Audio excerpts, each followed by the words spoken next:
Hello, everybody. Welcome along to Sportsbet TV with me, Paul Alster, as we look forward to Saturday, the 9th of September, which is one of the very best days racing outside of the major festivals like Royal Ascot and Glorious Goodwood of the whole year. This is an absolutely blinding day's racing on Saturday, and I hope that you will be enjoying your racing in what is expected to be a very, very warm day across Britain and Ireland. Now, I'm going to have a couple of suggestions for you, selections, both of them coming as it happens at Haydock. But there's very good racing as well across at the other meetings. First of all, if you're joining me for the first time here at Sportsbet, where all my selections are offered free, please press the subscribe button just below this screen, and then you'll be able to follow all those tips that I have for you on a regular basis every time they pop up. Last week, there was just the one tip. It's always difficult trying to make headway with just the one tip at big odds. It didn't run particularly well last time, but we're hoping that this weekend these two are going to go well. Now, I also have more than a handful of selections available if you're interested in them over at my Out in Front subscription service, the link for which can be found just below this screen. And very well worth taking a look, because we're really running into some fantastic racing over the next month or two, in particular. Obviously this weekend, Champions Weekend, next week 4 days, I'll be tipping all 4 days at the Leger Festival. After that, the Ayr Western meeting, the Ayr Gold Cup meeting is outstanding, and then moving on to the late Ascot meetings, and of course going on to the Cambridgeshire meetings and all the big 2-year-old events, and so on and so forth, all the way through, as well as longshot, and so much to look forward to before the flat season comes to an end. And then after that, we'll be moving on very swiftly. The jumpers will be getting underway, and we've always had great success with our jumpers, as you know. Anyway, check out all that. If you want to join us, just £25 a month, flat fee, and you'll get all the selection, including the email selections, on a regular basis. Anyway, let's move on, because my first of my 2 selections on Saturday goes at Haydock in the 3 o'clock, and this is a really hot staying race. The 1.75 mile Old Borough Cup handicap is set to be run on good ground, although one feels it might just quicken up a touch because they're expecting 30 degrees at Haydock. I'm sure they'll have watered a bit to take the sting out of the ground, but it will evaporate. Now, if we take a look at the form of this race, there are 2 races that stand out, really, both of them that took place at York a few weeks ago. One was the Ebor handicap, and the other was the big 2 mile handicap on the Knaves Mire. Now, in the Ebor, over 1.75 miles this trip, the ageless veteran Yukon Glen for Jim Goldie ran a stormer to be staying on 4th. And if things drop right for him, as we know, he could again be banged there. He's a quirky old horse with so much ability still, and you can't rule him out for jolly Jim Goldie. You've got Caius Chorister for David Minicio. He was hampered at a crucial stage of the Ebor, but rallied very well, coming through into 6th. There's a lot of traffic trouble on the stand side, if you remember. Our selection, Yashin, got murdered on the stand side. But Caius Chorister remains on the same mark and won't be far away. Now, Jamie Spencer takes over from Carl Skridham, so do expect that this horse will come with a late run under Jamie. Now, Post Impressionist was 9th in the Ebor. Get Shirt, he finished 11th. Adjuvant was 13th, and Enemy was 16th. They're all back for more. Post Impressionist looked the least fortunate of that quartet, running on late after getting squeezed for room, and he's probably capable of doing better this time. If we look at the 2 mile handicap that took place at the Ebor meeting, this was a valuable race. It fell to Forza Orta for Kevin Ryan in what was a very rough race with quite a few horses hampered. He stayed on really grimly, did Forza Orta, to just about wear down Aztec Empire for William Haggis. And Aztec Empire is put in as early 9-2 favourite here for William Haggis. They failed by a neck there, and Aztec Empire is £1 worse off, so they're, in theory, handicapped to dead heat. Both were hampered at different stages inside the final 2 furlongs there, and both had tough races. La Pulga was 10th and Halafon was 11th, and both are going to try their luck again, but they've got plenty to find. Now, some horses recover from hard races quicker than others, but I wonder if one of the horses who didn't go to war on the Knavesmire might pop up and surprise here. Now, I'll be very honest with you. Had Heather Main's Dark Island not run at Wolverhampton on Thursday evening in the Racing League, I would have been very tempted to tip this one here because its form coming into the race, to me, suggests this horse is improving. It's got a very, very light weight with Mia Nichols, Adrian Nichols' daughter, claiming £7, and she's doing pretty well as a lightweight jockey. But they ran it on Thursday night at Wolverhampton when it ran very, very free and faded quick from the 2 furlong marker.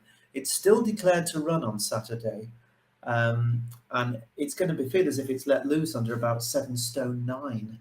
And is available at up to 40 to 1 across the board. But I just think that run less than 48 hours before this has taken the edge, or possibly has taken the edge off Dark Island. But Heather Main has won the last 2 renewals of this race. So it's one to just bear in mind if you see a market move for it.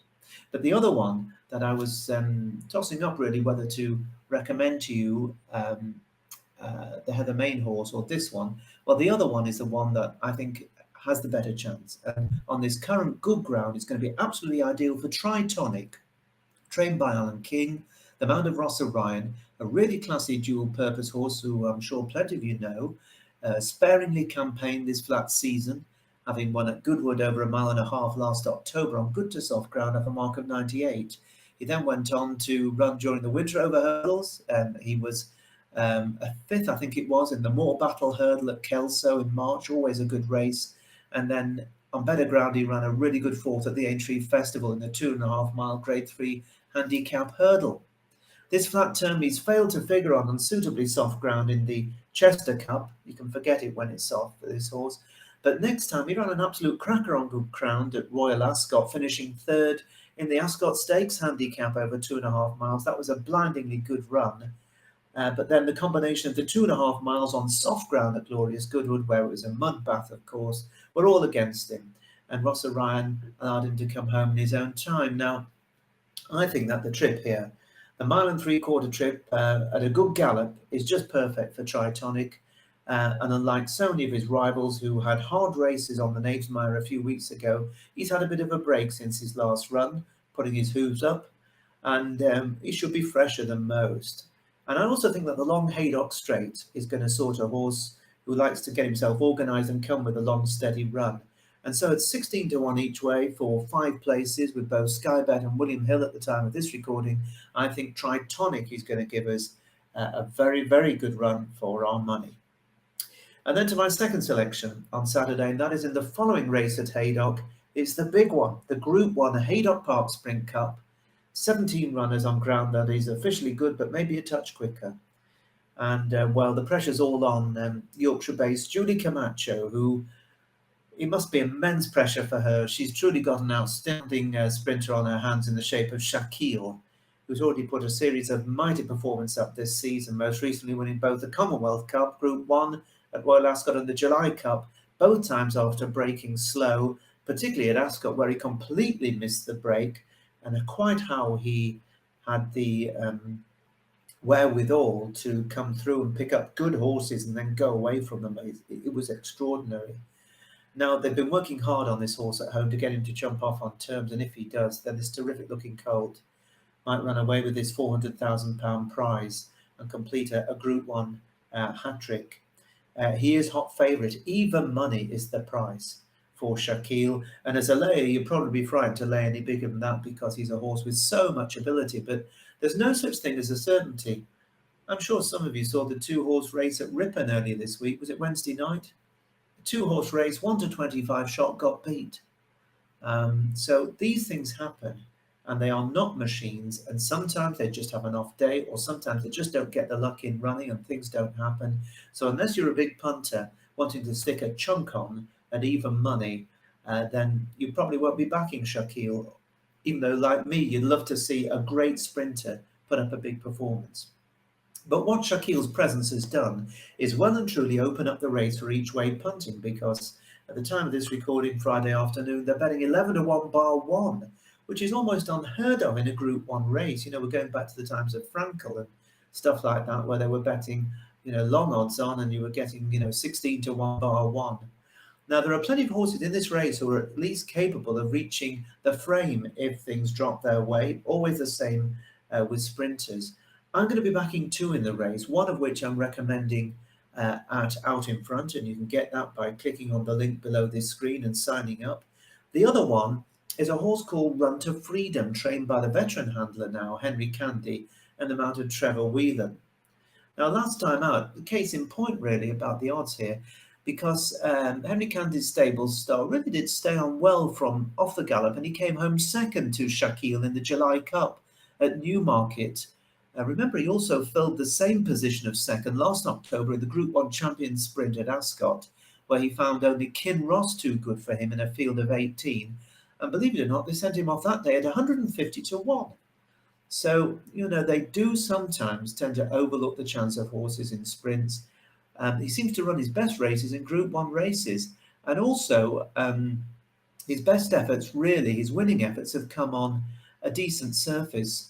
And so I'm hopeful that with the ground riding good, there's a proper case to be made for him. And I think he's going to go really well. I know he was down the field in the Group 1 sprint at Royal Ascot in June. The Group 1 for older horses, but I think as much as anything, I think he probably just had an off day. Just didn't seem to run his race, whereas he bounced back really well to be second in the July Cup last time out. That is hot form. As I say, if Shaquille puts it all together and gets a clear run, he's going to be very, very hard to beat. But at 16 to 1, each way for 4 places with plenty of firms at the time of this recording, I'll be backing Run to Freedom along with my Out in Front selection in what promises to be a really great race. So whatever you back, I hope they run well for you. 2 16 to 1 chances here, maybe worth 2 singles and each way double, and maybe that'll be worth its while by this time on Saturday. So have a great weekend, enjoy your racing. Think again about joining me at Out in Front, where we've been rolling along really nicely over the last month or two. I'll be back same time next week with my look ahead to the St. Ledger card and other big meetings that are scheduled next Saturday. Bye-bye for now.